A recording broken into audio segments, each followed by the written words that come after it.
Happy Monday po sa ating lahat. Ako si Benison Estareja.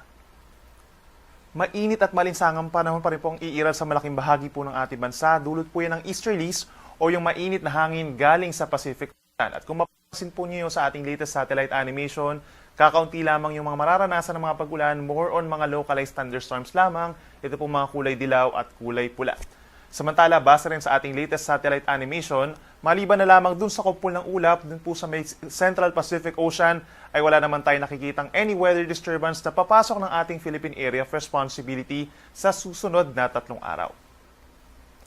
Dahil po sa easterlies, asahan ng mainit na panahon sa malaking bahagi po ng Luzon na sinasamahan lamang po ng bahagyang maulap na kalangitan dito sa may eastern portions, sa may Cagayan Valley, Aurora, Quezon, Bicol Region, habang fair weather conditions or madalas maaraw in many areas of Luzon kabilang po ang Metro Manila. Halos katulad ng weather conditions as yesterday Sunday, meron lamang mga isolated rain showers or thunderstorms lalo na sa may eastern side at asahan pagsapit ng tanghali ang mainit at malinsangan na panahon. Possible po hanggang 33 degrees Celsius na air temperature dito po sa may Tuguegarao sa Cagayan, Isabela, maging dito sa may Metro Manila at malaking bahagi po ng Palawan.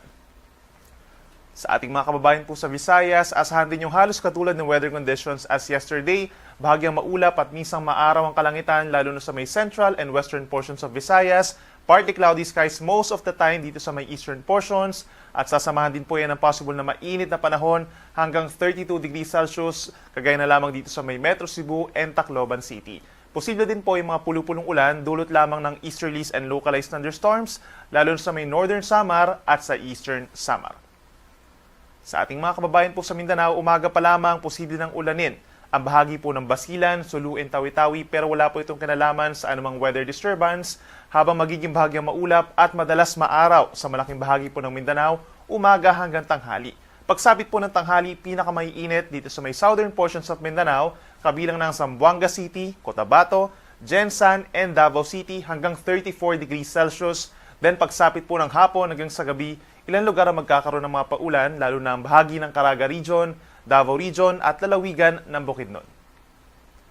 Para sa mga naglalayag nating kababayan, wala tayong nakataas na gale warning dahil hindi po nakakaapekto sa ngayon ang northeast monsoon or amihan pa. Pero simula po bukas ng hapon, magkakaroon tayo ng panibagong bugso ng northeast monsoon na siya magsisimula dito sa may extreme northern Luzon at pagsapit ng Wednesday and Thursday is possible po na magiging maalon na muli dito sa malaking baybayin po ng northern Luzon at affected na rin po ang silangang baybayin ng Central, Southern Luzon, and Visayas. Tulad ng nabanggit ko kanina, posible po simula Tuesday ng hapon ang pagbugso ng northeast monsoon, then lalakas ito pagsapit po ng Wednesday, bahagyang hihina pagsapit na ng Thursday and Friday, pero manunumbalik muli ang northeast monsoon pagsapit ng weekend.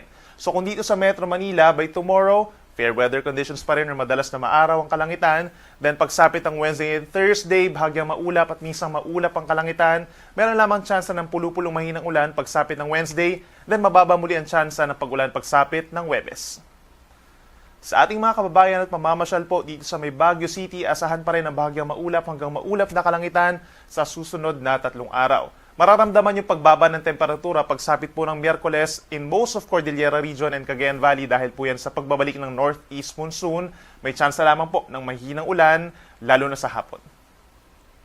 Sa ating mga kababayan po dito sa Legazpi City at malaking bahagi na rin po ng Bicol Region, bukas bahagyang maaraw pa naman ang ating kalangitan pero pagsapit ng Wednesday and Thursday dahil po dun sa unti-unting paglakas ng ating northeast monsoon, magiging mostly cloudy skies dito sa may Bicol Region at sinasamahan ito ng mahina hanggang katamtamang ulan lalo na po sa tanghali hanggang sa hapon. So kung lalabas po ng bahay ay magdala ng payong.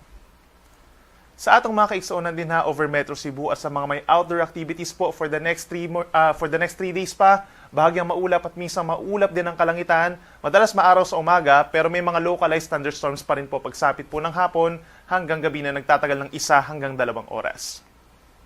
Panghuli sa atong mga kaigsuonan din ha over Metro Davao, magiging mainit po sa susunod pa na 3 araw at asahan yung hanggang 34 degrees Celsius na maximum temperature sa tanghali. Kung lalabas po ng bahay, uminom ng maraming tubig at magdala ng pananggalang sa ulan, then posible lamang po ang mga localized thunderstorms lalo na sa may Davao de Oro and Davao Oriental. Ang araw ay sisikat 6:11 ng umaga mamaya at maagang lulubog pa rin 5:28 ng hapon.